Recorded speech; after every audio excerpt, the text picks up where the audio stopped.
करो। ठीक है, निम्नलिखित के विभक्तियां याद करने में तो फार्मूला जैसे कि सवाल दिया गया x² प्लस 2x प्लस 5 बराबर 0। ये समीकरण दिया गया है, इसमें तुमको क्या याद करना, विभक्तिकर याद करना है। तो विभक्तिकर का फार्मूला बेटा क्या है, d बराबर b² माइनस 4ac। विभक्तिकर का ये फार्मूला है, d बराबर b² minus 4ac। b² minus 4ac। a की वैल्यू बेटा इसमें कितनी, 1 है, b की वैल्यू कितनी, 2 है, c की वैल्यू कितनी है, 5 है।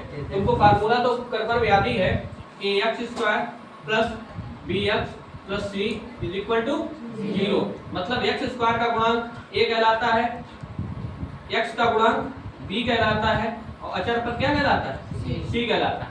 तो a की वैल्यू 1, b की वैल्यू 2, c की वैल्यू कितनी 5 है। तो यहाँ पर d बराबर क्या हो जाएगा, b² मतलब 2 का होल स्क्वायर माइनस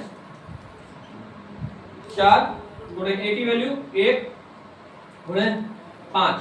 जब d का वर्ग करेंगे तो 2 दूनी 4 माइनस 4 एकम 4, 4 पंचे 20। तो d बराबर बेटा कितना आ जाएगा, माइनस के 16। ये इसका क्या आ गया, आंसर आ गया। ये विभक्तिकर ज्ञात हो गया। बस इतना ही इसमें लगाना है, इससे ज्यादा इसमें नहीं यूज करना। सेकंड सवाल है 9x² प्लस 16x माइनस का 3 बराबर 0। 9x² प्लस 16x माइनस 3 बराबर 0। इसमें बेटा a की वैल्यू कितनी है, 9 है, b की वैल्यू कितनी है, 16 है, c की वैल्यू बेटा कितनी है, माइनस की 3। c की वैल्यू क्या की होगी, माइनस की 3 होगी।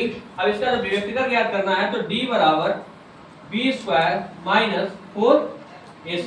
d बराबर b² माइनस 4ac है। तो यहाँ पर एक बार बताओ, d बराबर b² मतलब 16 का स्क्वायर माइनस 4 गुणे a का मान 9, c का मान माइनस का 3 हो गया। अब इसे यहाँ बताओ कि d बराबर 16 सोलहियां होते हैं 256।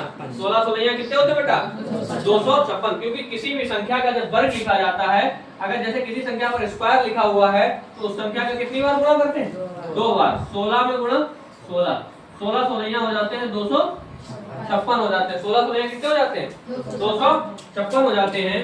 तो बेटा यहाँ कितना हो गया, 256। जब इसका 4 गुणा 9 करेंगे और 9 में गुणा 3, माइनस इंटू माइनस बेटा क्या हो जाएगा, प्लस। माइनस इंटू माइनस क्या होता है, प्लस होता है। तो माइनस इंटू माइनस क्या हो गया, प्लस हो गया।